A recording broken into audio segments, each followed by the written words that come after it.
আসসালামু আলাইকুম সবাইকে ওয়েলকাম জানাচ্ছি আমাদের এসএসসি রিভিশন প্রোগ্রামের ফিজিক্সের গতির ক্লাসে। আমি আকিব আহমেদ প্রত্যয় ভাইয়া পড়াশোনা করছি ঢাকা বিশ্ববিদ্যালয়ের ট্রিপলি ডিপার্টমেন্টে।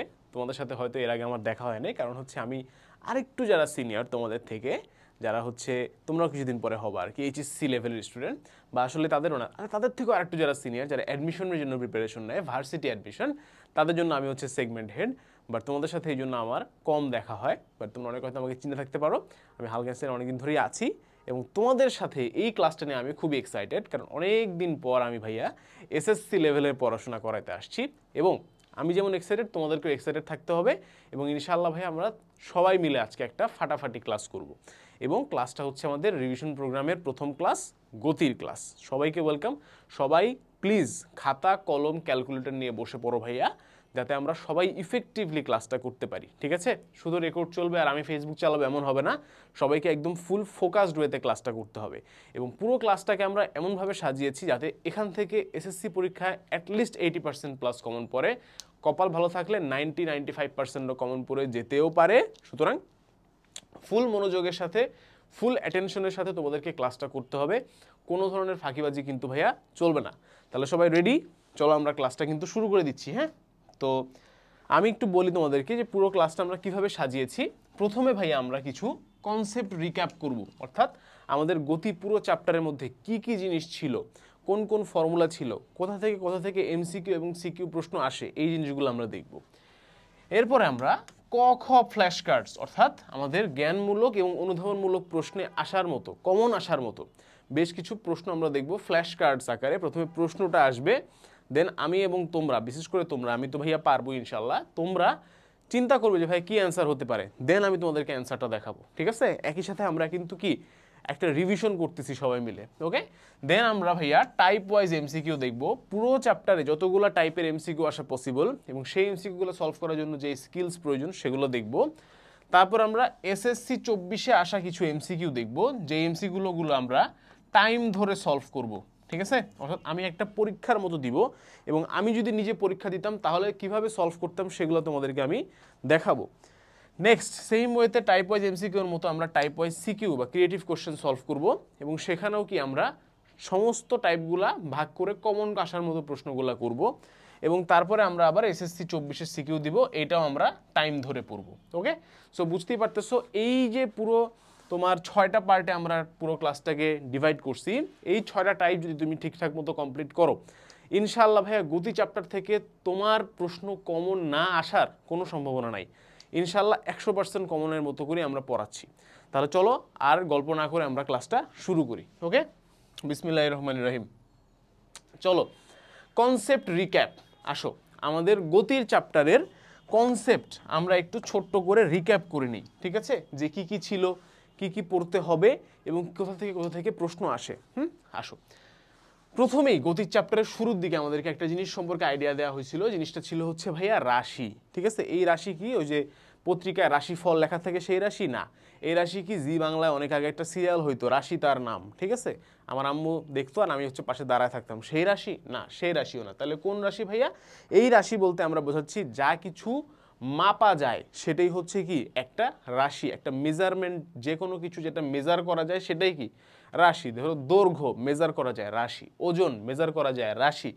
তারপরে ধরো হচ্ছে গিয়ে কি বলবো, গতি মেজার করা যায় রাশি। ঠিক আছে? কতটুকু কাজ করছে, কতটুকু বল প্রয়োগ করছে, ফিজিক্সে কমপ্লিটলি সব কিছুই কী করি আমরা রাশি নিয়ে কাজ করি। ঠিক আছে? ওকে, তারপরে হচ্ছে তোমার ক্রাশের প্রতি তোমার ভালোবাসা, এটা কি রাশি না? কেন? কারণ এটা অগণিত, মাপা যায় না, গোনা যায় না। মাপা যায় বলো? তুমি কি বলতে পারবা যে আমি তোমাকে 100 কেজি পরিমাণ সমপরিমাণ ভালোবাসি? বলতে পারবা? বলতে পারবা না।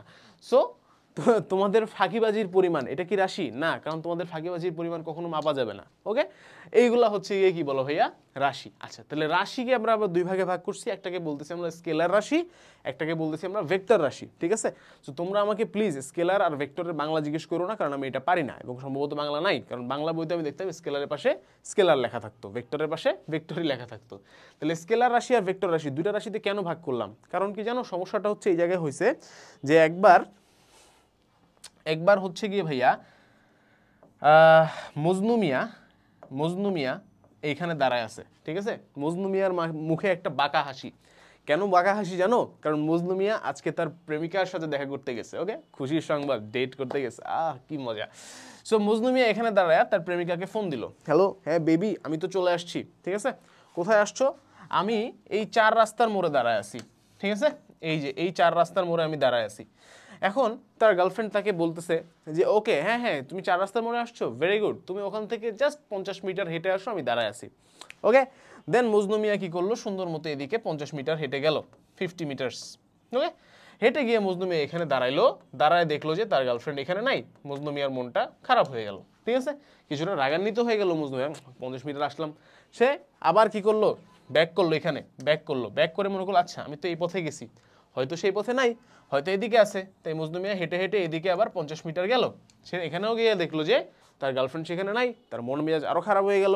তারপর সে আবার ফেরত আসলো, তারপরে সে আবার এদিকে 50 মিটার গেল, 50 মিটার যাই এসে এখানে দাঁড়াইলো, এখানে দাঁড়ায়ও সে দেখলো তার গার্লফ্রেন্ড এখানে নাই, তার মন মেজাজ খুবই খারাপ হয়ে গেল। আরে আজব, কতবার করে ঘুরতেছি, 150 মিটার হেঁটে ফেললাম। তারপরে আবার সে ফেরত গেল, ফেরত গিয়ে সে এবার এই দিকে গেল, এই দিকে গিয়ে সে দেখলো এইখানে হচ্ছে তার প্রেমিকা দাঁড়িয়ে ছিল। ঠিক আছে, এইটা হচ্ছে তার প্রেমিকা, এইখানে দাঁড়িয়ে ছিল। এখন সমস্যাটা কি হয়েছে, যে প্রেমিকা কি তাকে মিথ্যা কথা বলছে? না, সত্য কথা বলছে, 50 মিটার দূরে দাঁড়ায় ছিল। বাট সমস্যাটা কোথায় ছিল? সমস্যাটা ছিল হচ্ছে মজনু মিয়া তাকে ডিরেকশনটা বলে নাই, যে ডানে বামে উত্তর দক্ষিণ পূর্ব পশ্চিম কিছু তো বলবে। ঠিক আছে, যদিও মজনু মিয়া হচ্ছে জেনজি, সো সে হচ্ছে উত্তর দক্ষিণ পূর্ব পশ্চিম কিছু চিনে না। তার বাবার জেনারেশনটা হচ্ছে উত্তর দক্ষিণ পূর্ব পশ্চিম ইউজ করে, এবং আমরা সেটা কিছু বুঝি না। সো তাকে বললেই হয়তো যে এই দিকে 50 মিটার। ঠিক আছে, এই যে এই দিকে দিকে ডিরেকশনটা দিয়ে দিলেই সেটা হয়ে যেত ভেক্টর। আর তার প্রেমিকা যে তাকে বলছে 50 মিটার, জাস্ট 50 মিটার, জাস্ট একটা রাশি, জাস্ট একটা দৈর্ঘ্য, জাস্ট একটা দূরত্ব, এইটা হচ্ছে স্কেলার। সো যদি ডিরেকশন, দিক, কি দিক, direction, D for direction, D for দিক, দিক দেয়া থাকে তাহলে ভেক্টর, না দেয়া থাকলে স্কেলার। দ্যাটস ইট, রাশি, সিম্পল। ওকে, বুঝছি, কনসেপ্ট ক্লিয়ার, ইজি। জীবনে আর ভুলবো না, স্কেলার ভেক্টর, প্যাচ লাগবে না। সো যে কোনো কিছু তুমি যখন তোমাকে কোশ্চেন করবে নিচের কোনটি স্কেলার রাশি, তুমি চিন্তা করবে যে এটা কি ডিরেকশন হওয়া পসিবল নাকি পসিবল না। উদাহরণ, বল, বল, ফোর্স। তুমি চিন্তা করো ফোর্সের কি ডিরেকশন দেওয়া সম্ভব নাকি সম্ভব না? অবশ্যই সম্ভব। কেন? কারণ আমি ঘুষি মারলাম, কোন দিকে মারছি? এই দিকে। এবার কোন দিকে মারছি? এই দিকে। বল প্রয়োগ করছি, বল প্রয়োগ করছি, ডিরেকশন এইটা, ডিরেকশন এইটা, দুটো different direction, different direction, fine. উদাহরণ, কাজ, আমি কাজ করছি, 50 জুল কাজ করছি, ডিরেকশন আছে? আছে? নাই। তুমি বলবো যে হ্যাঁ ভাইয়া আছে। কিভাবে? আপনি নিচতলা থেকে 5 তলায় পানি উঠাইছেন, নিচতলা থেকে 5 তলায় ডিরেকশন না, ওইটা বাবা ফোর্স অ্যাপ্লাই করছি আমি উপরের দিকে, ফোর্স, বল প্রয়োগ করছি, নট কাজ করছি। কাজের ডিরেকশন হয় না। তুমি কখনো কারো বলতে শুনছো যে ওইখান থেকে ওই পর্যন্ত কাজ করছি? শুনছো না। ওখান থেকে ওই পর্যন্ত দৌড়াইছি, বেগের ডিরেকশন আছে। ঠিক আছে, ওকে, এনিওয়ে, সামনে আরো কথা হবে নিয়ে। তাহলে এই হলো আমাদের স্কেলার ভেক্টর। এবার আসো প্রসঙ্গ বিন্দু এবং স্থিতি গতি নিয়ে কিছু খুবই হাইফাই আলোচনা থাকে তোমাদের বইগুলোতে, খুবই সুন্দর কথাবার্তা যদিও। সেটা হচ্ছে কি, যে কোনো বস্তু স্থির অবস্থায় আছে নাকি গতি অবস্থায় আছে সেটা জানার জন্য আমাদেরকে একটা প্রসঙ্গ বিন্দু, বা এটাকে আরো ফ্যান্সি ভাষায় বলে প্রসঙ্গ কাঠামো, ঠিক আছে, রেফারেন্স পয়েন্ট বা রেফারেন্স ফ্রেম চিন্তা করতে হয়। ব্যাপারটা একটা হচ্ছে ওই রকম, তুমি কেমন রেজাল্ট করেছো? উত্তর, আমি খুবই ভালো রেজাল্ট করেছি। উত্তর, আমি খুবই খারাপ রেজাল্ট করেছি। দুটা উত্তর কি সঠিক হতে পারে? হ্যাঁ, হতে পারে। কিভাবে?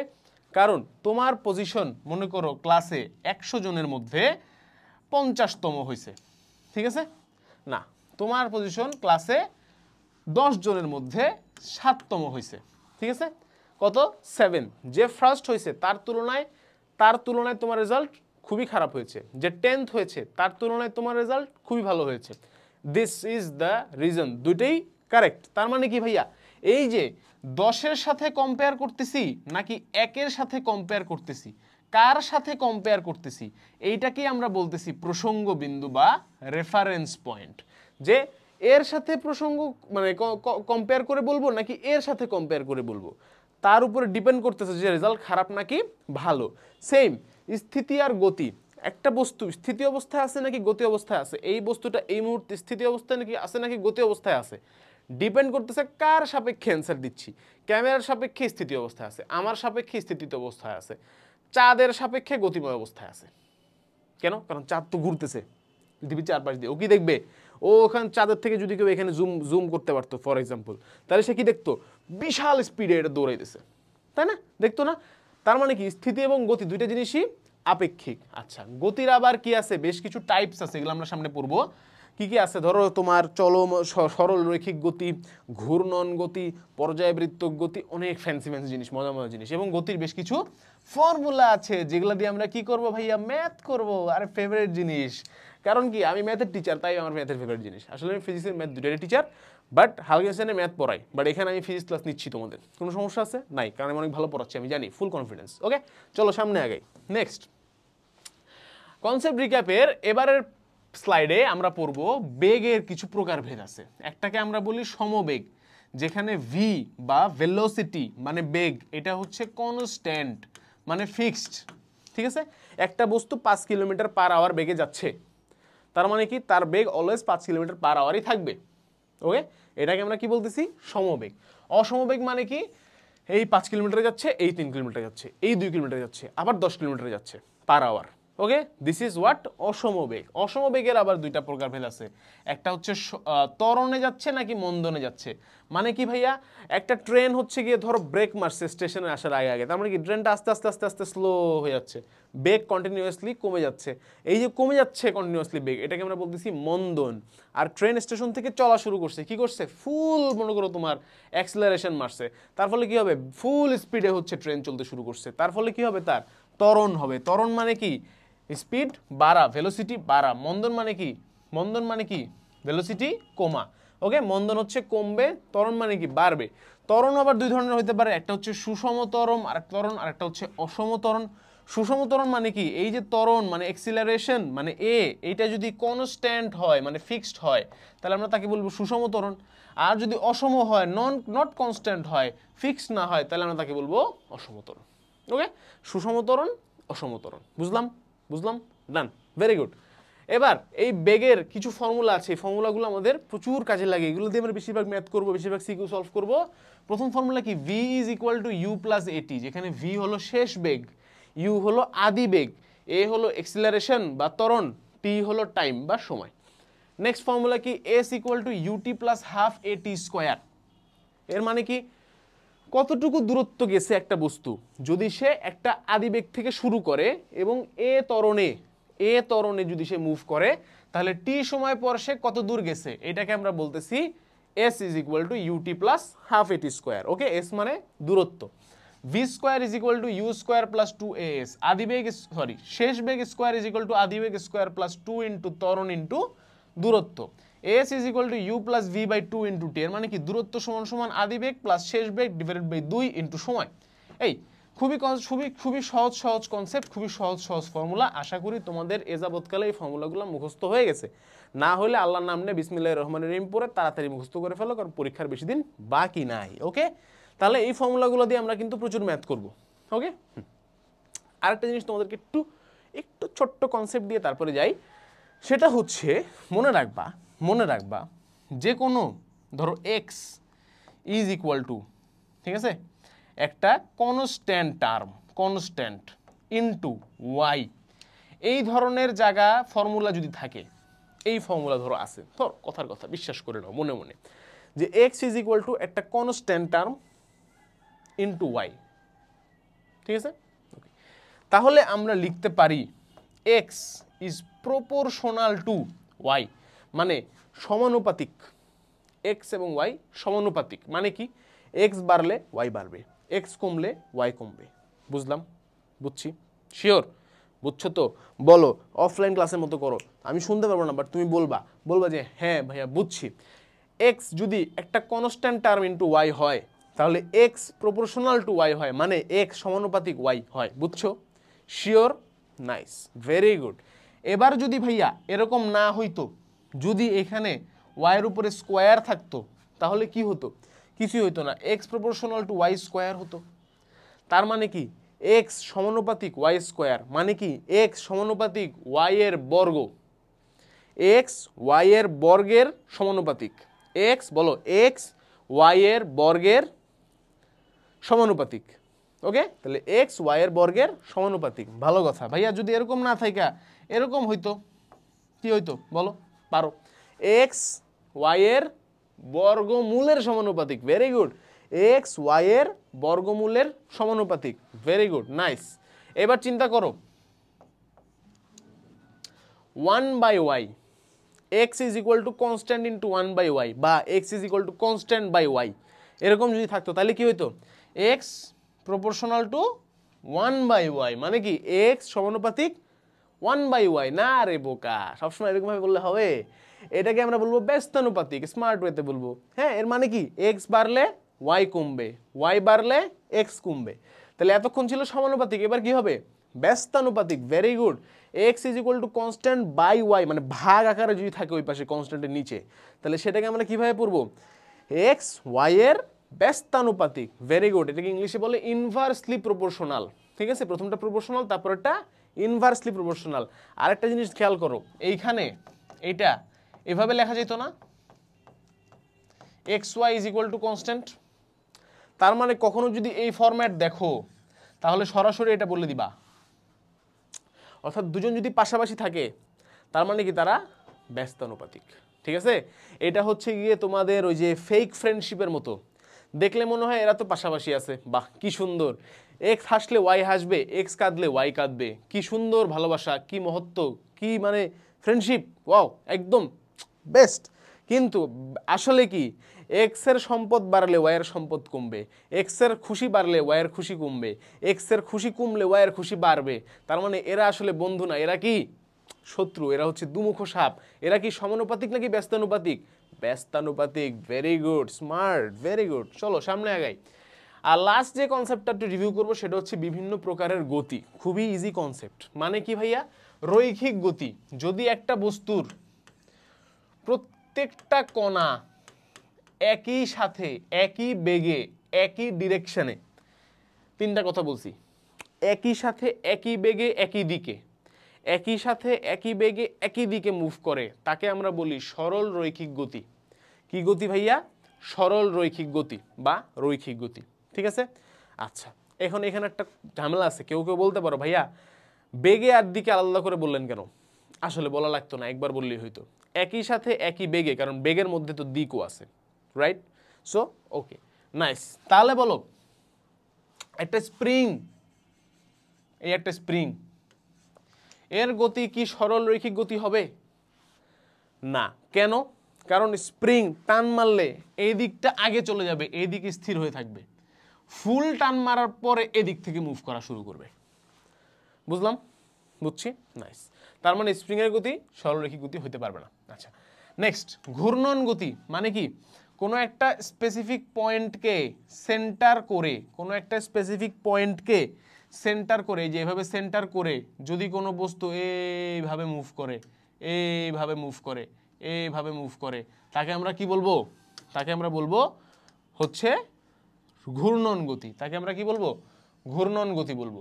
ঠিক আছে, এই যে ঘূর্ণন গতি, এইভাবে মুভ করতেছে। ঠিক আছে, অলওয়েজ কি পয়েন্টটা ফিক্সড, পয়েন্ট থেকে ডিরেকশনও ফিক্সড। এটাকে কি বলি আমরা? সেন্টার বা কেন্দ্র। এটাকে কি বলি? ব্যাসার্ধ। ম্যাথমেটিক্সের টপিক, বৃত্ত পড়ছো না? সেম জিনিস। তাহলে যে কোনো একটা পয়েন্টকে কেন্দ্র করে কি করতে পারে? ঘুরতে পারে। শুধু কি পয়েন্টকে? নট নেসেসারিলি, মাঝে মধ্যে একটা লাইনকে কেন্দ্র করেও ঘুরতে পারে। আপাতত এটা জাস্ট জেনে রাখো, পরে বড় হলে বিস্তারিত করবা। ঠিক আছে, একটা লাইনকে কেন্দ্র করেও ঘুরতে পারে, জেনে রাখো। নেক্সট, পর্যায়বৃত্ত গতি। পর্যায়বৃত্ত গতি কি? পর্যায়বৃত্ত গতি কি? নির্দিষ্ট সময় পর পর যদি ঘুরে, নির্দিষ্ট সময় পর পর যদি ঘুরে। আচ্ছা এইটা মনে করো একটা চাকা, এ কি সবসময় নির্দিষ্ট সময় পর পরই ঘুরবে? কোনো গ্যারান্টি আছে? নাই। কারণ কি? কারণ একটু আগে পড়ে আসছি ভাইয়া, কি মানে এত বোকা ভাবছেন আমাদেরকে। একটু আগে পড়ে আসছি, ত্বরণ আছে, মন্দন আছে। তাহলে বেগ যদি আলাদা আলাদা হয়, ত্বরণ যদি থাকে, তাহলে তো সে একবার এরকম তাড়াতাড়ি ঘুরবে, আরেকবার স্লোলি ঘুরবে, স্লোলি ঘুরবে, স্লোলি ঘুরবে। এই তাড়াতাড়ি তাড়াতাড়ি স্পিড বাড়াই দিচ্ছে, জ্যাম ছুটছে, এই জ্যাম লেগে গেছে, জ্যাম লেগে গেছে, জ্যাম লেগে গেছে, থেমে গেল। তাহলে কি একই সময় পর পর নির্দিষ্ট জায়গাকে ট্রাভেল করবে তারা? না। তখন কি পর্যায়বৃত্ত গতি হবে? না, রাইট। কিন্তু এটা যদি ঘড়ির কাঁটা হয় তাহলে কি হবে? অবশ্যই পর্যায়বৃত্ত গতি হবে, তবে যতদিন ব্যাটারি আছে। ঠিক আছে, আমার এক স্যার একবার একটা কোশ্চেন করছিল তার কোচিং এর মডেল টেস্টে, একটি ঘড়ি ব্র্যাকেট লিখে দিছে ব্যাটারিবিহীন, একটি ঘড়ি ব্যাটারিবিহীন, এর কাঁটা কোন গতি নির্দেশ করবে? অপশন এ রৈখিক গতি, অপশন বি ঘূর্ণন গতি, অপশন সি পর্যায়বৃত্ত গতি, অপশন ডি কোনোটিই নয়। উত্তর হবে কোনোটিই নয়, কারণ ব্যাটারিবিহীন সে চুপচাপ দাঁড়ায় আছে। হ্যাঁ, তো কীভাবে চলবে বাবা, সে চলবেই না, কোনো গতি নাই। ওকে, তাহলে লাস্ট বাট মোস্ট ইম্পর্টেন্ট, সরল স্পন্দন গতি। আচ্ছা, সরল স্পন্দন গতি কি ভাইয়া? সরল স্পন্দন গতি হচ্ছে এক ধরনের পর্যায়বৃত্ত গতি, এটা মাথায় রাখবা ফার্স্ট অফ অল। সরল স্পন্দন গতি হচ্ছে এক ধরনের পর্যায়বৃত্ত গতি, বাট শর্তটা হচ্ছে নির্দিষ্ট সময় পর পর একটা পয়েন্টকে ক্রস করবে, জাস্ট লাইক পর্যায়বৃত্ত। নির্দিষ্ট সময় পর পর একটা পয়েন্টকে ক্রস করবে, জাস্ট লাইক পর্যায়বৃত্ত, বাট একই পয়েন্টকে সে দুইটা ডিরেকশন থেকে কাভার করবে। বুঝলাম না ভাইয়া, মাথা উলে গেল, যা জানতাম তা ভুলে গেছি। এই যে পেন্ডুলামে চলে আসো, পেন্ডুলাম, এই যে পেন্ডুলামে চলে আসো। আশেপাশে কোনো পেন্ডুলামের মতো অবজেক্ট থাকলে দেখাইতে একটু সুবিধা হইতো, আমি তোমাদের জন্য অবজেক্টের ব্যবস্থা করে ফেলেছি অলরেডি। এইটা মনে করো একটা পেন্ডুলাম, ঠিক আছে? এইটা কি ভাইয়া? একটা পেন্ডুলাম। এইবার একে এখান থেকে ছেড়ে দিলে কি হবে বলো দেখি? এই এই এই এই এই, তাহলে কি হচ্ছে দেখো, এই পয়েন্টটাকে ধরো, এই মাঝখানের পয়েন্টটাকে, এই মাঝখানের পয়েন্টটাকে একবার বাঁ দিক থেকে কভার করতেছে, একবার ডান দিক থেকে, বাঁ দিক থেকে ডান দিক থেকে, বাঁ দিক থেকে ডান দিক থেকে, দুইবার কভার করতেছে, দুইবার কভার করতেছে, করতেছে কিনা বলো?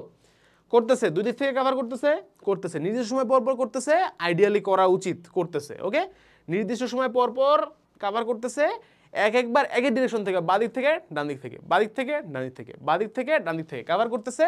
এর নাম হচ্ছে পেন্ডুলাম। তাহলে কি বুঝালাম? এই এই এই এভাবে, এই একবার গেল, এই আবার আসলো, আবার যাবে, আবার আসবে, আবার যাবে, আবার আসবে। এর মধ্যে একটা পয়েন্ট নাও, চিন্তা করো যে এই পয়েন্টের কথা হচ্ছে, তার মানে কি একবার ডান দিক থেকে আবার বাঁ দিক থেকে, ডান দিক থেকে বাঁ দিক থেকে, টোটাল টাইম পিরিয়ডটা ফিক্সড। তার মানে কি নির্দিষ্ট সময় পর পরই সে কভার করবে, নির্দিষ্ট সময় পর পরই সে বিন্দুটাকে ট্রাভেল করবে। ইয়েস, একবার ডান দিক থেকে ট্রাভেল করবে আর বাঁ দিক থেকে ট্রাভেল করবে। ইয়েস, তার মানে এটা একটা সরল স্পন্দন গতি। এছাড়াও সরল স্পন্দন গতি হওয়ার আরও কিছু শর্ত আছে, সেগুলো নিয়ে আমরা আপাতত 9-10-এ আলোচনা করব না। ইন্টারমিডিয়েটে এর উপরে আরও ইন ডিটেলস আলোচনা হবে এবং অনেক ঝামেলাযুক্ত জিনিস আছে। এই পেন্ডুলাম জিনা হারাম করে দিবে, কোনো সমস্যা নাই। ওকে, বাট আপাতত কোনো সমস্যা নাই, ইজি, নাইস। নেক্সট চলো তাহলে আমাদের কনসেপ্ট রিক্যাপের লাস্ট স্লাইড যেটা, সেটা হচ্ছে আমি সব পরন্ত বস্তুর আলোচনা এক জায়গাতে রাখছি। পরন্ত বস্তু মানে কি? কোনো একটা বস্তু এভাবে জাস্ট ছেড়ে দিব, খেয়াল করো কথাটা, এভাবে জাস্ট ছেড়ে দিব। কোনো একটা বস্তুকে যদি ফোর্স দিয়ে নিচের দিকে মারি, ক্রিকেটাররা কি করে? বিরাট কোহলি দেখবা ক্যাচ ধরে নিচের দিকে ছুঁড়ে মারে, ওইটা না, ওইটা না। ধরছি, এইভাবে ছাড়ছি, এভাবে ছাড়ছি, নিচের দিকে কোনো ফোর্স দেওয়া যাবে না, এভাবে ছাড়তে হবে। তাহলে আমরা তাকে কি বলবো? পরন্ত বস্তু। পরন্ত বস্তুর 3টা ল আছে। কে দিয়ে গেছিল? গ্যালিলিও। গ্যালিলিওর মাথায় গিয়ে আপেল পড়ছিল, পরে নাই, বাট তারপরে সে পরন্ত বস্তু সম্পর্কে ভালো ভালো ধারণা দিছে। প্রথম যে ইয়েটা কি বলে, লটা, এটা সবচেয়ে ইন্টারেস্টিং ল। সে কি বলছে? একটা পাথর আর একটা তুলাকে যদি একটা সেম হাইট থেকে ছেড়ে দেওয়া হয়, সেই দুইটা বস্তু একই সাথে মাটিতে আঘাত করবে। কি সর্বনাশা কথা, পুরাই ভুয়া কথা, তাই না? এই যে আমি মনে করো একটা পাথর নিছি, আর এই আমি নিছি একটা তুলা, ঠিক আছে? এদের দুজনকে মাটি থেকে এইচ উচ্চতায় রাখছি। কত উচ্চতায়? এইচ উচ্চতায়। এইখানে ধরো মাটি, এইখানে মনে করো মাটি রাখছি, ঠিক আছে? এখান থেকে ছেড়ে দিছি, এ এখন নিচে পড়বে, এও নিচে পড়বে। এদের দুজনের মধ্যে কে আগে নিচে পড়বে? একটা 4 বছরের বাচ্চাকে জিজ্ঞেস করলে বলবে আর পাথর আগে নিচে পড়বে, কত ভারী জিনিস। বাট না, গ্যালিলিও বলল যদি এরা পরন্ত বস্তু হয়, এদের ভরের সাথে কোনো যোগাযোগই নাই, এ যে ফর্মুলা ফলো করবে, এও সেই ফর্মুলাই ফলো করবে, সুতরাং এরা একই সময় নিচে পড়বে, ভরের সাথে কোনো সংযোগই নাই, ঠিক আছে? সো এইটা হচ্ছে আমাদের প্রথম ল, এবং এটা সত্য। বাট রিয়েল লাইফে কেন এটা হয় না? বিকজ অফ জানো তো তোমরা, বাতাসের ঘর্ষণের ফলে, ঠিক আছে? Air friction. কারণ তুমি যখন নিচের দিকে নামতে চাচ্ছ, বাতাসও তোমাকে কি করতেছে? একটা ফোর্স দিচ্ছে উপরের দিকে, নিউটনের ফার্স্ট ল, নিউটনের 3rd ল অনুযায়ী। যখন নিচের দিকে পড়তেছে বাতাসও কি সেম ফোর্স তোমাকে দিচ্ছে। তুমি যত ভারী হবা, আমার মতো যদি ভারী হও, মোটা হও, তাহলে বাতাস তোমাকে বেশি ফোর্স দিবে। আর যদি হচ্ছে পাতলা হও, শুকনা হও, তাহলে কি হবে, তোমার উপরে কম ফোর্স দিতে পারবে। মানে তুলার উপরে বাতাস কি করবে, ফোর্স দিতে পারবে না। এই জন্য তুলা কি করবে, মানে সরি উল্টা বলছি না, আচ্ছা যখন ভারী বস্তু পড়বে তখন কি বাতাস হচ্ছে এনাফ ফোর্স দিতে পারবে না, কে কি বাতাসকে ভেদ করে সে চলে যেতে পারবে। এবং যখন তুলা হবে তখন কি হবে, বাতাসেরকে ভাষায় রাখতে পারবে, বাতাসেকে ভাষায় ভাষায় ভাষায় ভাষায় আস্তে আস্তে নামাবে। এই জন্য তুলার হচ্ছে বেশি সময় লাগবে, পাথরের কম সময় লাগবে, পাথর তাড়াতাড়ি পড়বে, তুলা আস্তে আস্তে পড়বে। ওকে, নেক্সট যে থিওরিটা সে দিছে এটা খুবই বোরিং। এটা হচ্ছে ভি ইজ প্রপোর্শনাল টু টি, অর্থাৎ পরন্ত বস্তুর বেগ সময়ের সাথে সমানুপাতিক। কিভাবে বুঝলো গ্যালিলিও সাহেব, এই যে আমরা এই ফর্মুলাটা পড়ছিলাম না আমাদের গতির ক্ষেত্রে, V is equal to U plus A T. এখন এর জায়গায় হচ্ছে এখানে জি চলে আসছে, কেন, কারণ এখন আমরা পৃথিবীর সাথে ডিল করতেছি। জি কি আমাদের অ্যাক্সিলারেশন ডিউ টু গ্র্যাভিটি, গ্র্যাভিটির টানের ফলে যে ত্বরণ সৃষ্টি হয় সেই ত্বরণের কথা আমরা বলতেছি জাস্ট, এই জন্য এর জায়গায় জি বসাই দিছি। এখন আমি আগেই বলছি পরন্ত বস্তু মানে কি, জাস্ট ছেড়ে দিব, আদিবেগ আছে নাই, আদিবেগ কত, শূন্য, তাহলে এটা কাটা, তাহলে হয়ে গেল V is equal two GT. এখন বলো পৃথিবীতে জি কি কনস্ট্যান্ট বা ফিক্সড কি না, জি কি পৃথিবীতে ফিক্সড বা কনস্ট্যান্ট কি না, উত্তর হচ্ছে হ্যাঁ 9.8 ফিক্সড বা কনস্ট্যান্ট। তার মানে কি X is equal to constant into Y, যেটা শিখালাম এতক্ষণ, সেটার সাথে একটু মিলে যাচ্ছে। তার মানে এখান থেকে আমরা কি বলতে পারবো ভাইয়া, ভি ইজ প্রপোর্শনাল টু টি। তার মানে গ্যালিলিও সাহেবের এই কথা সত্য আছে। একইভাবে এই ফর্মুলা থেকে গ্যালিলিও সাহেব কি বলছে, সে বলছে H is proportional two T square, অর্থাৎ কত সময় কতটুকু পড়বে এটা হচ্ছে সময়ের স্কোয়ারের সাথে সমানুপাতিক, মানে সময়ের বর্গের সাথে সমানুপাতিক। এখন একটা অতি গুরুত্বপূর্ণ কথা বলতে চাই আমি, সেটা হচ্ছে আমি এখানে বললাম যে জি কনস্ট্যান্ট, এটা তো একটা ভুয়া কথা। কেন বলতো, কারণ হচ্ছে জি বা অ্যাক্সিলারেশন ডিউ টু গ্র্যাভিটি এইটা সারা পৃথিবীতে কনস্ট্যান্ট না, তোমরা এটা জানো মনে হয়, তাই না? তোমাদেরকে পড়াই কিনা আমি ভুলে গেছি, আসলে পড়ানোর কথা, এটার উপর একটা চ্যাপ্টারে থাকার কথা নাকি আছে, নাকি ইন্টারের, ভুলে গেছি, মাথা কাজ করে না, মাথা নষ্ট। আচ্ছা পড়ানোর কথা তোমাদের, যে পোলগুলাতে একরকম, ইকুয়েটরে আরেক রকম পড়ানোর কথা। তাহলে জিটা কি ফিক্সড না ভাইয়া, এবং জি এর উপরে আরও অনেক ঘটনা আছে। আমরা যে জি গেল 9.8 ধরে নেই, এটা আমাদের জীবন সুন্দর করার জন্য। বাট যতই এদিক সেদিক হোক, মানে জি বেড়ে 9.8-এর জায়গায় 98 হয়ে গেছে, এরকম ঘটনা শুনছো নাকি কখনো? না, মানুষ মারা যাবে, 10G অনেক হাই। 9.8-এর জায়গায় 0.98 হয়ে গেছে, এরকম শুনছো নাকি কোথাও? মানুষ তো বেজে বেড়াবে ভেবে, ফ্লোট করতে পারতাম আমি, আমার লাইফের অন্যতম গোল হচ্ছে ফ্লোট করা একবার। আচ্ছা যাই হোক, সো তারপর আমরা কি করতেছি, জাস্ট জিকে আমরা কনস্ট্যান্ট ধরে নিচ্ছি, জাস্ট ধরে নিচ্ছি, ঠিক আছে? আমি ভুল পড়াচ্ছি না। তোমরা আবার সমস্যা কি জানো, মানে যত ছোট ক্লাসে পড়ানোর তত সমস্যা আছে। সমস্যাটা হচ্ছে যে ওখানে না সব ইনফরমেশন পুরোপুরি দেয়া যায় না, অল্প করে দিতে হয়। যখনই অল্প করে দিই ওর মধ্যে তো ঘাপলা থাকে আসলে।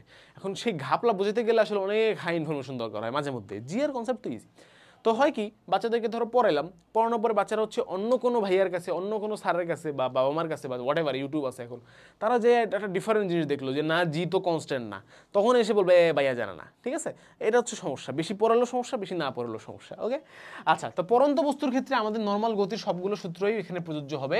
V is equal to U plus GT, H is equal to UT plus half GT square, V square equal to U square plus 2gh, সবগুলোই হবে। আরও দুটো এক্সট্রা ফর্মুলা আছে। একটাকে আমরা বলতেছি হচ্ছে যদি কোনো বস্তুকে মাটি থেকে উপরের দিকে নিক্ষেপ করা হয়, এভাবে যদি নিক্ষেপ করা হয়, তাহলে সেই বস্তুটা উপরে যেতে যতক্ষণ লাগবে নিচে আসতে ততক্ষণই লাগবে। কেন? কারণ আমরা চিন্তা করতেছি একটা এয়ারলেস, বাতাসবিহীন জায়গাতে আমরা এক্সপেরিমেন্টটা করতেছি, উপরে যেতে যতক্ষণ লাগবে নিচে আসতেও ততক্ষণই লাগবে। তাই টোটাল টাইমটা হবে 2u/g। তাহলে শুধু উপরে যাওয়ার জন্য কতক্ষণ লাগবে, u/g, আর নিচে আসার জন্য কতক্ষণ লাগবে, u/g। তাহলে 2u/g হচ্ছে টোটাল টাইম। আর যদি নিচের থেকে এরকমভাবে ছুঁড়ে মারা হয়, তাহলে সে যত হাইটে উঠতে পারবে, টোটাল হাইটটা তার হবে হচ্ছে u²/2g। এই দুটো ফর্মুলা আমরা খুব ভালো মতো মনে রাখবো, ঠিক আছে? একটা হচ্ছে টোটাল টাইম 2u/g, ওঠার টাইম u/g, নিচের টাইম নামার টাইম u/g, আর ম্যাক্সিমাম হাইট হচ্ছে u²/2g। এই দুটো ফর্মুলা আমরা খুব ভালো করে মনে রাখবো। ওকে, নাইস। তাহলে এই যদি আলোচনা হয়, এবার আমরা রিক্যাপ আমাদের শেষ, এবার আমরা ঢুকে যাচ্ছি সরাসরি প্রশ্ন সলভিংয়ে। প্রথমে আমরা ক খ ফ্ল্যাশ কার্ডস দেখবো, এবার আমরা এমসিকিউ সলভ দেখবো, এবং তারপর আমরা সিকিউ সলভ দেখবো। সবাই রেডি? সবাই রেডি ফ্ল্যাশ কার্ডস দেখার জন্য?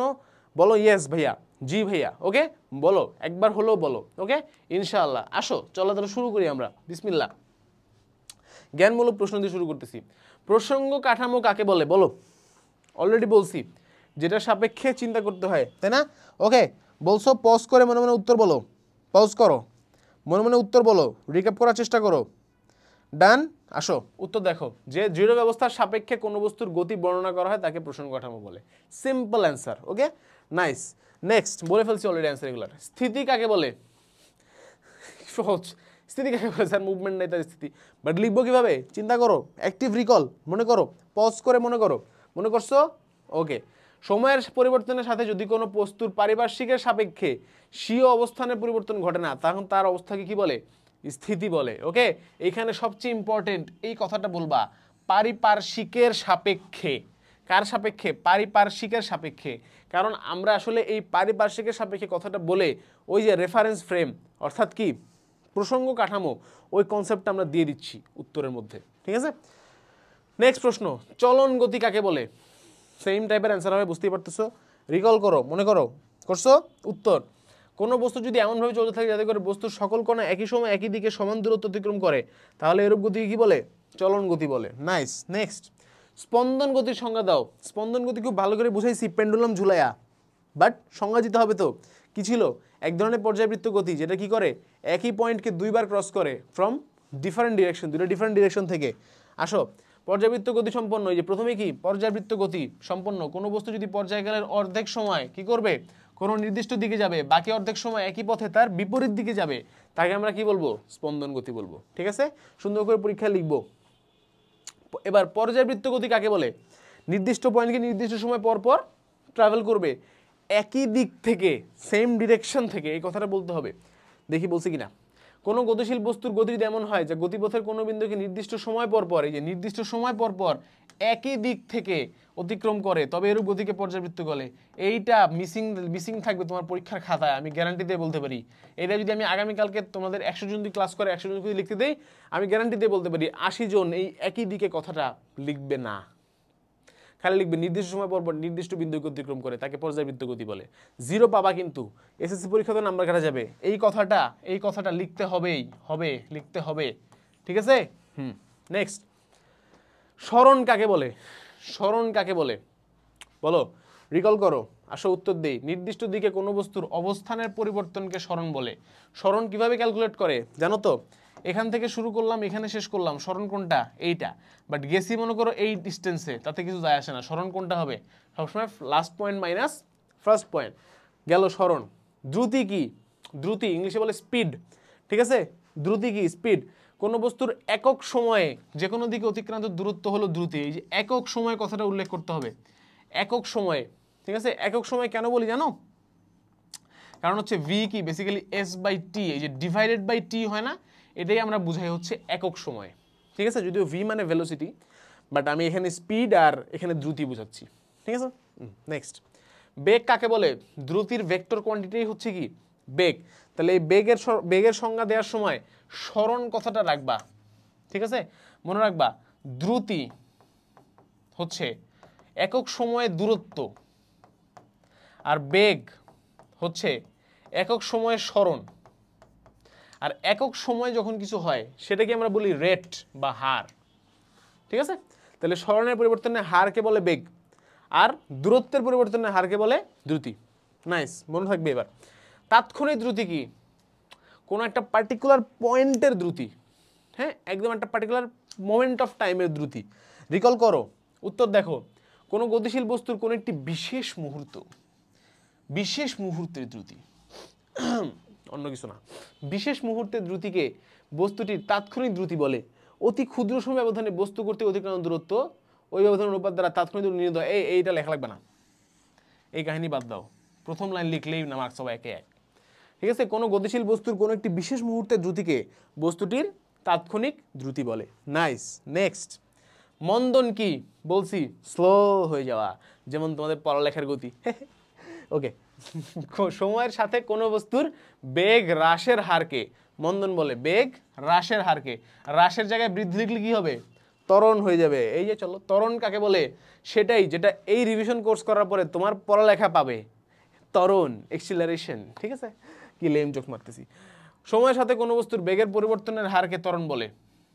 পরিবর্তন না লিখে এখানে বৃদ্ধি লিখলে আমি একটু খুশি হইতাম, বাট পরিবর্তন is also okay. Okay, nice.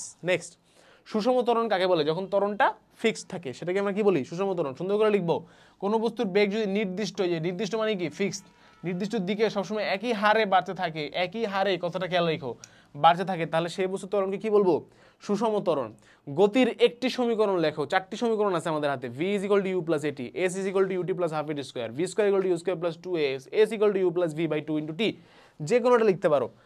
লিখছে s = ut + half at square। এবং সবসময় মনে রাখবা, কোনো কারণে যদি লিখতে বলে সমীকরণ, শুধু সমীকরণ লিখে আসলে একেবারে চটকানা দিব না, কিচ্ছু বলবো না, আদর করে বুঝিয়ে বলবো, বাবা ভুল হয়েছে, একে 0 পাইলা। বুঝছো? কখনো সমীকরণ লিখতে বললে জাস্ট সমীকরণ লিখে দিয়ে আসবা না। এই এস ইউ টি এ এগুলো কি? এগুলো কি আমি জানি? তুমি বলবো যে ভাইয়া এটা তো বই সবসময় থাকে, তো তাতে কি? তুমি যত বড় হবা দেখবা, তত তুমি বিদেশি বই পড়বা, এক এক বই এক একটা দিয়ে রাখছে রে বাবা। তুমি যদি আজকে ডিসাইড করো যে আমি লিখবো ডি ইজ ইকুয়াল টু, তোমার নাম ধরো কুদ্দুস, কুদ্দুস ইন্টু সময় কি লিখবো এস প্লাস হাফ ইন্টু কুদ্দুসের বউ জমিলা ইন্টু এস স্কোয়ার, এবং নিচে যদি জাস্ট লিখে দাও ডি মানে হলো সরণ, কুদ্দুস মানে হলো আদিবেগ, আদিবেগকে আমরা আবেগ বলতে পারি। আজকে লেম জোকস বেরোচ্ছে খালি। তারপরে জমিলা এ কি? এ হলো কি আমাদের ত্বরণ, আর এই এস হলো কি আমাদের সময়। যদি লিখে দাও হয়ে যাবে, সঠিক উত্তর হয়ে যাবে। তাই বলে পরীক্ষাগুলো করো না। পরীক্ষায় নর্মাল সূত্র লিখবা, নিচে লিখে দিবা যে বাবা কোনটা কি নির্দেশ করে। প্লিজ, দয়া করে, প্লিজ প্লিজ। ওকে, তোমরা লেখো না রে বাবা। ম্যাথ করলেও পাশে এভাবে দাগ দিয়ে একটু দেখাই দিবা যে কোনটা কি মিন করছে। ঠিক আছে? প্লিজ, এত বড় হয়ে যাও না তোমরা এখনো। যখন বড় হবা এগুলো না লিখলে কোনো সমস্যা নেই, ইন্টারই না লিখতে পারবা। প্লিজ লেখো, মাত্র ফর্মুলা ইউজ করা শিখছো, এত ভাব কিসের তোমাদের বাবা? প্লিজ। ওকে, নেক্সট, পরন্ত বস্তুর তৃতীয় সূত্রটি লেখো। কি ছিল? কি ছিল? কি ছিল? মনে করতে পারছো? রিকল করো। Very good. নিউটনের তৃতীয় সূত্র লিখে দিও না আবার। প্রত্যেক কাজের একটি বিপরীত কাজ আছে। Each action has an opposite reaction. সেটা না, স্থির অবস্থান থেকে বিনাবস্থায় পরন্ত বস্তু দূরত্ব এইচ অতিক্রম করে, তা ওই সময়ের বর্গের সমানুপাতিক। এই তোমরা একটা কাজ করো, সেটা হচ্ছে পুরোটা না লিখে জাস্ট লিখে দাও তৃতীয় সূত্র কি? H is proportional two T square. আরে কি ভাব রে! কেন এভাবে লেখা যাবে না? এভাবে লিখতে হবে, পুরোটা কথাটা লিখতে হবে। যদি বুঝতে পারছো কিনা, ঠিক আছে? এইটা তো বুঝতে পারছো কিনা বোঝা যাচ্ছে না, মুখস্থ করতে পারো, পাশের জন্য এটা দেখে লিখে দিছো, তাও হইতে পারে। সো বুঝতে পারছো কিনা দেখে পুরোটা লিখবা। পরন্ত বস্তুর প্রথম সূত্র কি ছিল? এভাবে লিখে দিও না, পাথর আর তুলা একসাথে ফেললে দুটো একই সময় নিচে পড়বে, এটা লিখো না। সুন্দর করে শুদ্ধ ভাষায় লিখতে হবে। স্থির অবস্থান ও একই উচ্চতা, দুইটা কন্ডিশন কিন্তু।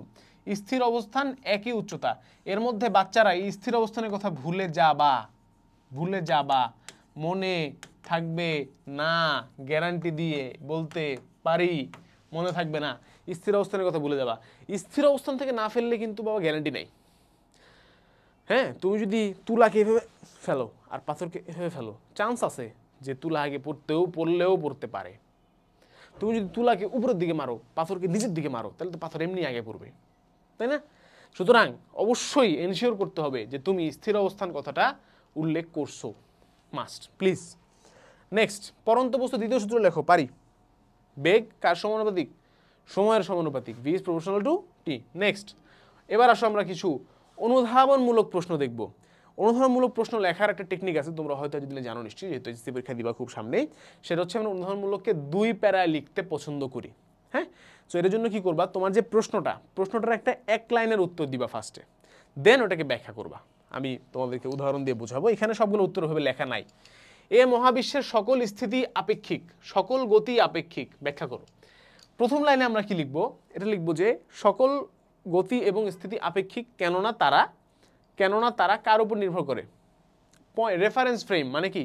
ওই যে, আরে বাংলা ভুলে যাই আমি, মনে থাকে না, প্রসঙ্গ কাঠামোর উপর নির্ভর করে। এটা ফার্স্ট লাইন। নেক্সট প্যারায় এই অ্যান্সারটা দেখো, এখানে ক্লিয়ারলি বলা আছে কেন সকল কিছু আপেক্ষিক। কারণ পরম গতি বা পরম স্থিতি ডিফাইন করার জন্য একটা পরম স্থিতিতে থাকা বস্তুকে রেফারেন্স ফ্রেম বা প্রাসঙ্গিক কাঠামো হিসেবে কনসিডার করতে হবে, বাট সেটা আসলে কখনো পাওয়া পসিবল না। এটা একটা প্যারাডক্স। প্যারাডক্স তো বুঝো, মানে একটার জন্য আটটা হয় না, ওইটার জন্য এটা হয় না, এরকম একটা ব্যবস্থা। প্যারাডক্স হচ্ছে ভালো উদাহরণ হচ্ছে তুমি মনে করো তোমার এনআইডি সংশোধন করবা, এনআইডি সংশোধন করতে গেলাম আমি, যায়া দেখলাম যে ওখানে লাগবে হচ্ছে আমার জন্ম নিবন্ধন। ভালো কথা, তা আমি গেলাম জন্ম নিবন্ধন বানাইতে, জন্ম নিবন্ধন বানাইতে বা জন্ম নিবন্ধন সংশোধন করতে, হোয়াট এভার। জন্ম নিবন্ধনের কাছে গেলাম, বললাম যে ভাই আমার নামে বানান একটু ভুল আসছে, আপনারা আকিবকে ইয়াকুব লিখে দিয়েছেন, প্লিজ এটা ঠিক করে দেন। ওনারা বললো আচ্ছা আপনার এনআইডি দেন, দিলাম এনআইডি, এনআইডির মধ্যে লেখা ইয়াকুব। ওনারা বললো ওকে ইয়াকুব জন্ম নিবন্ধন বানাই দিলাম। ভাই আমার তো কারেকশন করতে হবে, বলে আগে এনআইডি কারেকশন করে আসেন। গেলাম এনআইডির কাছে, বললো আগে জন্ম নিবন্ধন কারেকশন করে আসেন, এটাকে বলে প্যারাডক্স। এখন আমি বলতেছি যে পরম স্থিতি একটা বস্তুকে পরম স্থিতির একটা বস্তুকে আমরা কি বানাবো? পরম স্থিতির একটা বস্তুকে আমরা প্রসঙ্গ কাঠামো বানাবো। পরম স্থিতির একটা বস্তুকে আমরা প্রসঙ্গ কাঠামো বানাবো, বাট ওইটা যে পরম স্থিতির বস্তু এটাকে ডিসাইড করে দিবে তার প্রসঙ্গ কাঠামো কোনটা? নাই। সুতরাং পরম স্থিতির কোনো বস্তু নাই। সুতরাং পরম স্থিতির বস্তু না থাকার কারণে দুনিয়ার সব কিছুই আপেক্ষিক। বুঝলা? ওকে, নাইস। এই কথাটা এখানে সুন্দর করে ব্যাখ্যা করা আছে। এগুলো কিন্তু সব তোমাদের কোর্সের মধ্যে পেয়ে যাবা, ফ্ল্যাশ কার্ডগুলো। সো ওগুলো একটু ভালো করে পড়ে নিও। আমি জাস্ট মেইন কনসেপ্টটা ব্যাখ্যা করে দিচ্ছি। হ্যাঁ, এমনি অনেক সময় নিয়ে রিক্যাপ করা হয়েছে চ্যাপ্টার, এত সময় না। আমাকে তোমাদের এসএসসি সেগমেন্ট হেড সাইদ ভাই, সবাই চিনো, best segment head of our department, of our whole হালকেনস্টাইন ভাইয়া আমাকে বলছে 15 মিনিটে এই পুরো স্লাইড শেষ করতে, বাট আমি অনেক সময় নিয়ে পড়েছি, কারণ আই লাভ কিডস। তোমাদেরকে অনেক ভালো লাগে আমার। 9-10-এর বাচ্চারা মানে হচ্ছে একদমই কি বলে এটাকে, মানে ফুল অফ অপরচুনিটিস, সামনের দিন অনেক কিছু করতে পারবা। ইন্টারে গিয়ে মাথা মতো হ্যাং হয়ে যায় পড়তে পড়তে। ঘড়ির কাঁটার গতি পর্যায়বৃত্ত গতি নাকি ঘূর্ণন গতি? বলো, বুদ্ধি খাটাও। পর্যায়বৃত্ত গতি কি নির্দিষ্ট সময় পর পর যে একটা পয়েন্টকে ট্রাভেল করে। ঘূর্ণন গতি কি গোল হয়ে ঘুরে। তাহলে ঘড়ির কাঁটা কোনটা? দুইটাই। ইয়েস, ভেরি গুড, যারা পারছো ভেরি গুড, দুইটাই। এই যে লিখবা, তাহলে প্রথম লাইনে কি লিখবা? প্রথম লাইনে কি লিখবা? ঘড়ির কাঁটার গতি ঘূর্ণন ও পর্যায়বৃত্ত উভয় রকমের গতি। ডান, এটা হবে আমার ফার্স্ট লাইন, ফার্স্ট প্যারা, এটা আমার ফার্স্ট প্যারা। দেন নেক্সট প্যারায় কি লিখবো? এখান থেকে শুরু করে এই পর্যন্ত, এই পর্যন্ত। বুঝলা? বুঝলা? এইভাবে লিখবো আমরা। সো এখানে সবটা ব্যাখ্যা করা আছে। পর্যায়বৃত্ত গতির সংজ্ঞা দিবা, দেন কেন ঘড়ির কাঁটা পর্যায়বৃত্ত গতি লিখবা, ঘূর্ণন গতির সংজ্ঞা দিবা, কেন ঘড়ির কাঁটা ঘূর্ণন গতি লিখবা। না, নেক্সট, সূর্যের চারিদিকে পৃথিবীর গতি কোন ধরনের গতি? বলো, ঘূর্ণন নাকি পর্যায়বৃত্ত নাকি দুইটাই? যারা দুইটাই বলছো তোমরা এখনো শিশু, শুধু পর্যায়বৃত্ত হবে। কেন ঘূর্ণন হইল না ভাইয়া? কারণ আমরা ছোটবেলা থেকে এই ছবিটা দেখে আসছি, তো তাই আমাদের আসলে মাথায় একটু সমস্যা দেখা দিছে। আমরা বলতাম না এভাবে, ছোটবেলায় পড়তাম না, এই যে সূর্য, এই যে পৃথিবী, সূর্যের চারিদিকে পৃথিবী ঘুরতেছে, পড়ছি না? আচ্ছা, এইটা তো ভুল, কারণ এক্স্যাক্টলি এরকম গোলাকার তো না কক্ষপথটা। প্রথমত কক্ষপথটা কিছুটা এলিপ্টিক্যাল, কিছুটা বলতে পারো যে এইরকম, কিছুটা এইরকম, কিছুটা এইরকম, বাট এক্স্যাক্টলি এলিপ্টিক্যালও না, এর মধ্যে আবার কাহিনী আছে অনেক। সো আফটার অল ঘূর্ণন তো বলতে পারবো না, কারণ ঘূর্ণনের জন্য শর্ত কি? নির্দিষ্ট পয়েন্ট থেকে সবসময় সমান দূরত্ব থাকতে হবে। বাট সূর্য কখনো কখনো পৃথিবী কখনো কখনো সূর্যের কাছে চলে আসে, আবার কখনো কখনো অনেক দূরে চলে যায়, যার ফলে আমরা জানি যে পৃথিবী বিভিন্ন ধরনের হয়, শীতকাল গরমকালে ডিফারেন্ট ডিফারেন্ট কাইন্ড অফ দেখা যায়, তাই না? সো এইটাকেই আমরা বলতে পারবো যে এই জন্য সে কি ঘূর্ণন গতি না, সে শুধু পর্যায়বৃত্ত। ওকে, তো এই ব্যাখ্যাটা এখানে দিবা। হ্যাঁ, এখানেও ফার্স্টে লিখবা যে পর্যায়বৃত্ত গতি, দেন এই ব্যাখ্যাটা দিবা। ওকে, আচ্ছা, নাইস। নেক্সট, সকল সরল স্পন্দন গতি কিন্তু সকল সরল স্পন্দন গতি পর্যায়বৃত্ত গতি, কিন্তু সকল পর্যায়বৃত্ত গতি সরল স্পন্দন গতি নয়। কেন? কারণ পর্যায়বৃত্ত সরল স্পন্দন গতি হচ্ছে পর্যায়বৃত্ত গতির একটা টাইপ। সরল স্পন্দন গতির ক্ষেত্রে সেটা আগে পর্যায়বৃত্ত গতি হইতে হবে, তারপরে তাকে উভয় দিক থেকে আসতে হবে। আর পর্যায়বৃত্ত গতির ক্ষেত্রে শুধু পর্যায়বৃত্ত গতি হইলেই হবে। হ্যাঁ, সো এইটা জিনিসটাই ব্যাখ্যা করবা। ওকে, নাইস। স্পন্দন গতি এক ধরনের পর্যায়বৃত্ত গতি, সেম, দুটা কোশ্চেনই সেম ব্যাখ্যা। ওকে, নাইস। তারপরে কি আছে ভাইয়া? সরণ বস্তুর গতিপথের উপর নির্ভর করে না, ব্যাখ্যা করো। কি করবা? সরণের প্রথমে সংজ্ঞা দিবা, তারপরে যে এই এক্সাম্পলটা দিবা যেটা দেখাইছি আমি এখানে। এই তুমি যদি এই রাস্তা দিয়ে যাও, এটা যদি এ হয়, এটা যদি বি হয়, এটা যদি 90 ডিগ্রি হয়, তাহলে এটা কি সি। সি এর ফর্মুলা কি? C is equal to √a² + b² according to Pythagoras, তাহলে এই পয়েন্ট থেকে এই পয়েন্টের সরাসরি দূরত্বটাকে আমি কি বলবো? সরণ বলবো। তুমি এই রাস্তায় গেলেও সরণ সি, এই রাস্তায় গেলেও সরণ সি, এই রাস্তায় গেলেও সরণ সি, এই রাস্তায় গেলেও সরণ সি। সবসময় সরণ কি থাকবে? সি থাকবে। গতিপথের উপর নির্ভর করছে? করছে না। That's it. এই যে উত্তর দিয়ে দিছে এখানে, ঠিক আছে? সো এখানেও কি প্রথমে লিখবা যে গতিপথের উপর নির্ভর করে না, that's the first line. Second লাইনে ব্যাখ্যাটা দিবা। ওকে, সেম ওয়েতে আমরা সবগুলো অ্যান্সার করব। সমবেগে হলেই সমদ্রুতি নিশ্চিত হয়, কিন্তু সমদ্রুতি হলেই সমবেগ নিশ্চিত হয় না। কেন? কারণ দ্রুতি কি একটা স্কেলার কোয়ান্টিটি, ডিরেকশন আছে, দিক আছে, নাই। সুতরাং সমদ্রুতি হলে সেটা সমবেগ হবে এমন কোনো কথা নাই। কারণ হয়তোবা দ্রুতি মানে এই ভেলোসিটির মানটা কনস্ট্যান্ট, বাট হয়তো ডিরেকশন চেঞ্জ হচ্ছে। এর সবচেয়ে ভালো উদাহরণ হচ্ছে বৃত্তাকার গতি। এইখানে মনে করো একটা বস্তু এরকম একটা বৃত্তাকার গতিতে, বৃত্তাকার ট্র্যাকে 5 মিটার পার সেকেন্ড বেগে ঘুরতেছে, ঠিক আছে? তাহলে এটা কি সমবেগ নাকি সমদ্রুতি? গেস করার ট্রাই করো একটু, ভাবো 5 সেকেন্ড ভাবো। সমদ্রুতি নাকি সমবেগ নাকি দুইটাই? উত্তর, এইটা সমদ্রুতি কিন্তু সমবেগ না। কেন? কারণ তার 5 এই মানটা 5 মিটার পার সেকেন্ড মানটা পুরো সময় ধরে ফিক্সড, কোনো সমস্যা নাই। কিন্তু প্রতি মুহূর্তে এর ডিরেকশন চেঞ্জ হচ্ছে। এই মুহূর্তে ডিরেকশন এই দিকে, যখন এই বস্তুটা এখানে আসবে এর ডিরেকশন এই দিকে, যখন এই বস্তুটা এদিকে আসবে এর ডিরেকশন এই দিকে, যখন এই বস্তুটা এখানে আসবে ডিরেকশন এই দিকে। অর্থাৎ প্রতি মুহূর্তে এর দিক বা ডিরেকশন চেঞ্জ হচ্ছে। তার ফলে আমরা বলতে পারবো যে এইটা একটা সমদ্রুতির উদাহরণ, কিন্তু সমবেগের উদাহরণ না। বুঝলাম? তাহলে সমবেগ হলে সমদ্রুতি হবেই, কিন্তু সমদ্রুতি হলে সমবেগ নাও হতে পারে, কারণ দিকের পরিবর্তনের কথা সমদ্রুতি ফিক্সড করে দেয় নাই। বোঝা গেছে? বুঝতে পারছি? নাইস। নেক্সট, কোনো বস্তুর গড় বেগ শূন্য হলেও গড় দ্রুতি শূন্য নাও হতে পারে। হতে পারে কেন? গড় বেগ কখন শূন্য হবে বলো? গড় বেগ হলো মোট সরণ ডিভাইডেড বাই মোট সময়, রাইট? কিন্তু গড় দ্রুতি হলো মোট লিখি দূরত্ব ডিভাইডেড বাই মোট সময়। তাহলে কোনো বস্তুর সরণ শূন্য হতে পারে, বাট দূরত্ব কি শূন্য হবে যদি সে মুভ করে থাকে? এই দেখো, এখান থেকে চলা শুরু করলাম, এখানে গেলাম, এখানে গেলাম, এখানে গেলাম, আবার এখানে চলে আসলাম। তার মোট সরণ কত? শূন্য। শূন্য বাই মোট সময় শূন্য, গড় বেগ শূন্য।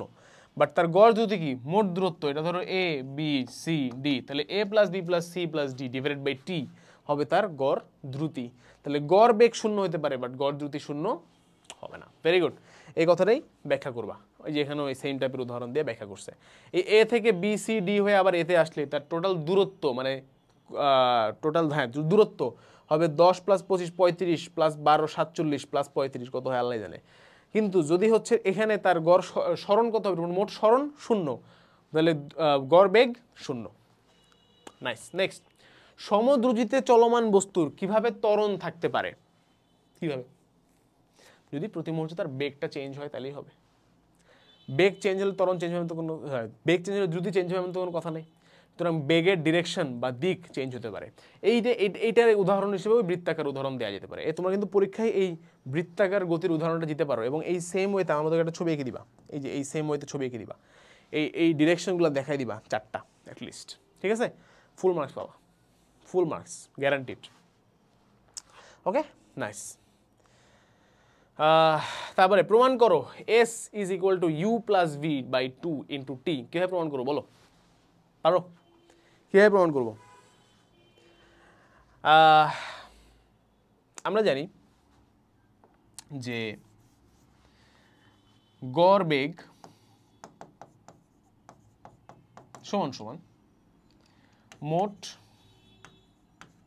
সরণ ডিভাইডেড বাই সময়, মানে মোট সময়, ঠিক আছে? মোট সরণকে কিভাবে লেখে? এস, আর সময়কে কিভাবে লেখে? টি, রাইট?